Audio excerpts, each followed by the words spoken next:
We now live in an age of disasters, not to disaster Patrick.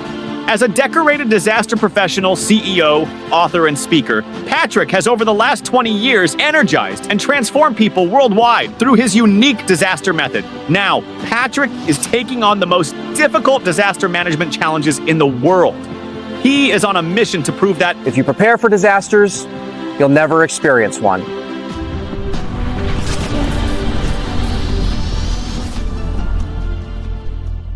Hey guys, we're testing out the new mannequin today. I'm making my very first attempt at it, so check it out.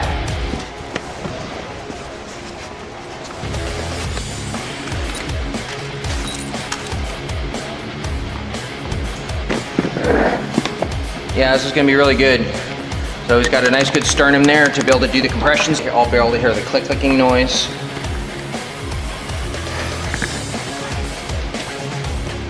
Yeah, good. Be able to do head tilt, chin lift, excellent. So today I'm gonna make my first try at this. See how it goes.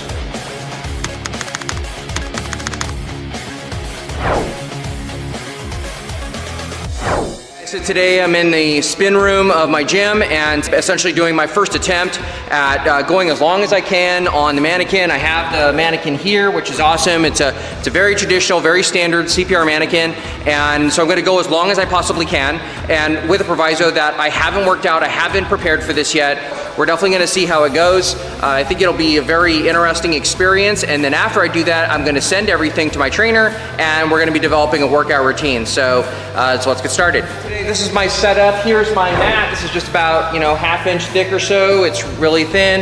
And then I've got my trusty timer that I've been using for many years, and I'm gonna actually write down how well I perform on the routine today. I'm also gonna be working with the mannequin.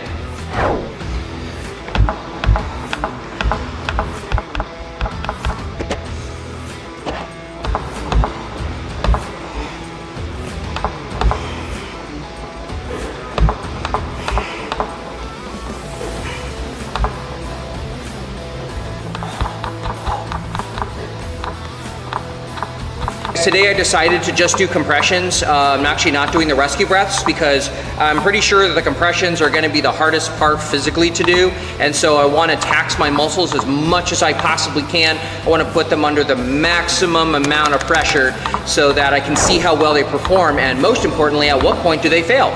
Because the failure part is going to be really important in evaluating how we're going to be able to develop the personal training program and the workout routines, because the workouts are going to matter the most. I want to put the muscles under the maximum pressure possible because that's the only way to determine what muscle groups we're going to have to continue to work on and strengthen throughout this process, because we got just a few weeks in front of us and I need to put my muscles under maximum strain and see at what point do they fail. That point of failure is going to be so important going forward.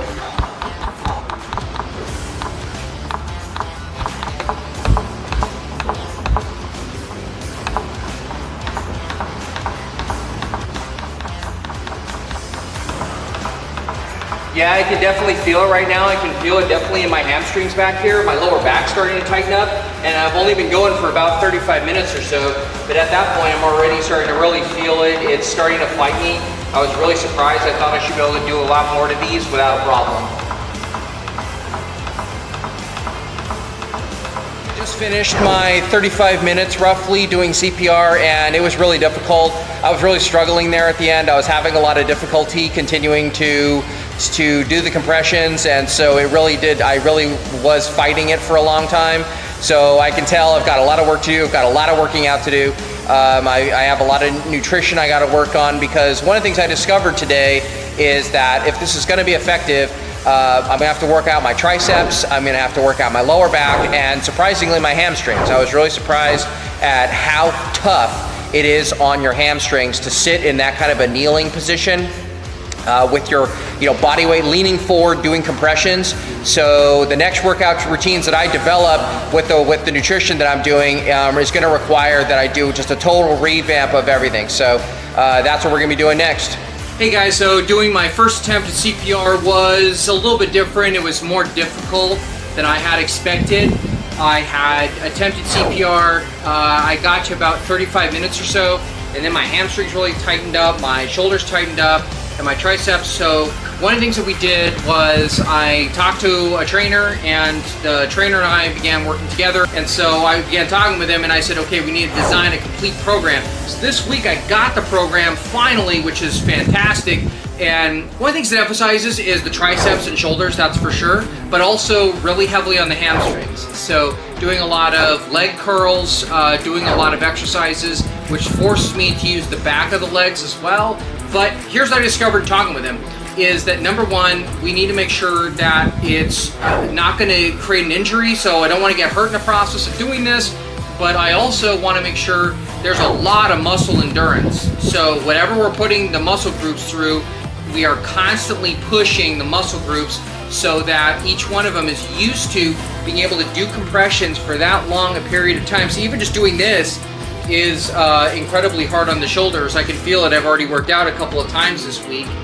And so in this workout routine, I thought a lot of it would also be involving actually doing CPR throughout the week. That's not going to be the case. I'll do CPR 2 times a week, one for a short period of time, and then one for my longer period of time.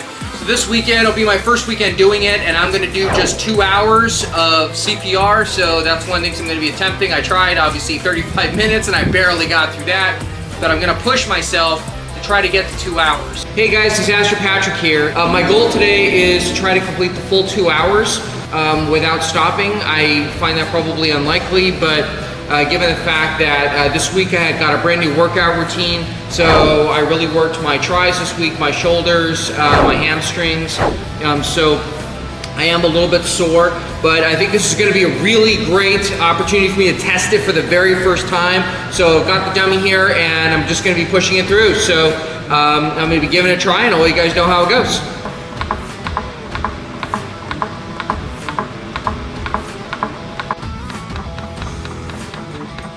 Already I can really feel it in my triceps again. I can really feel the soreness. The mannequin isn't fighting me as much as it was the other day in my first attempt, where, as you all know, I went about 35 minutes. Right now I'm at the 20-minute mark.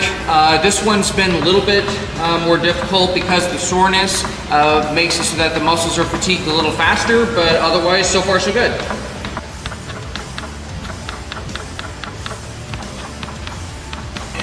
In doing these compressions, one of the things I'm noticing is that I can feel the rubbing on my hands, and I can feel the rubbing on my knees, because I'm constantly having to do the rescue breaths, and moving back and forth is really difficult. It's harder than I expected. So that's one of the reasons why I'm gonna have to go back and figure out how I'm gonna be able to protect my knees, because 2 hours is one thing, 30 is something else. Okay, so this for sure is beginning to push. I can definitely feel it in my shoulders now. I can feel my triceps beginning to fight back. They're starting to get fatigued. So I've been doing these compressions for about an hour and 45 minutes. And at this point now, I can certainly feel that I'm getting there, but I'm almost there. I'm almost at the 2 hours. All right, so I've got about 5 minutes left now. So I've been doing this for about an hour and 55 minutes. And I can definitely feel it in my hands now. Weirdly enough, it's starting to pull out. At this point, it's starting to really hurt. My hands are actually hurting because of the amount of rubbing that's going on top here. And I'm almost done.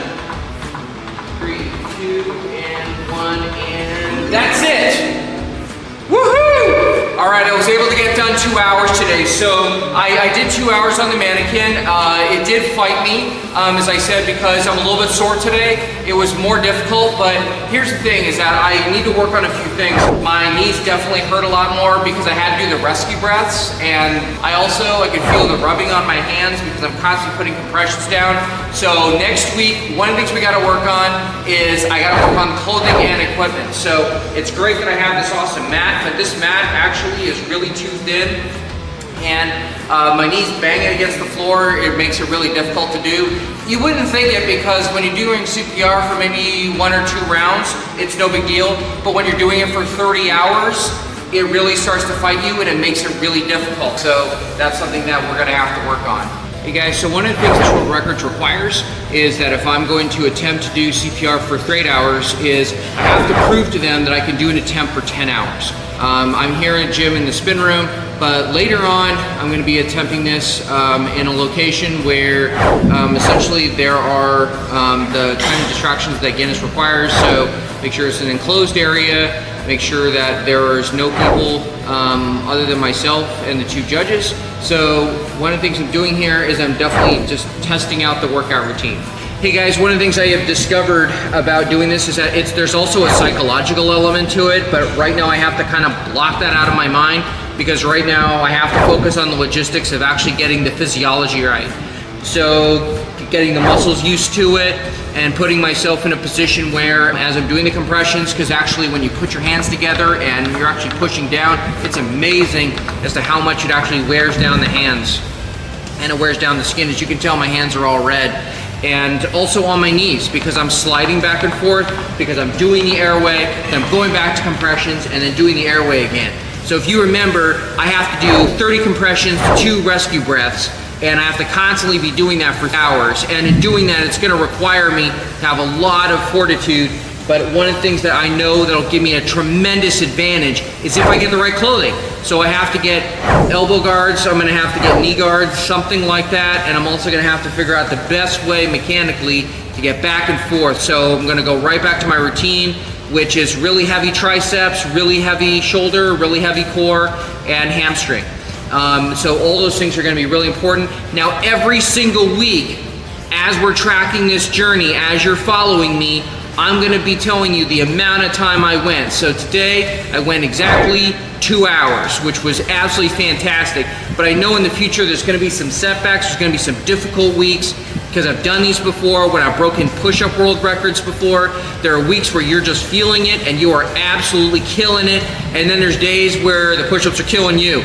So each week I know that I'm gonna have to focus on something different, kind of get my psychology right, I gotta get my mind right, because that's the only way I'm gonna be successful at this, is I have to constantly push to get myself better and better. I have to get my technique better, I gotta get my equipment in the right positioning, I have to make sure I have the right stuff, because then that is gonna make all the difference in the world. So I'm really excited about this challenge, but in my back of my mind, I keep thinking about September 13th and 14th. That is gonna be a tremendous couple of days.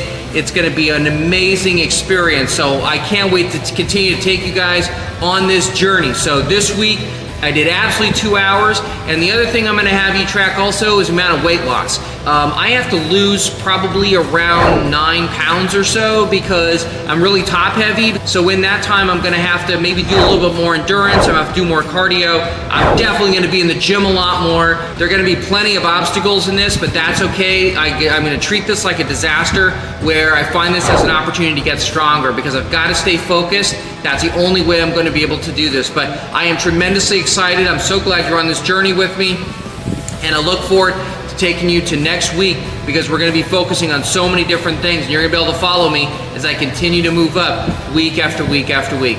So as I always say, if you prepare for a disaster, you'll never experience one.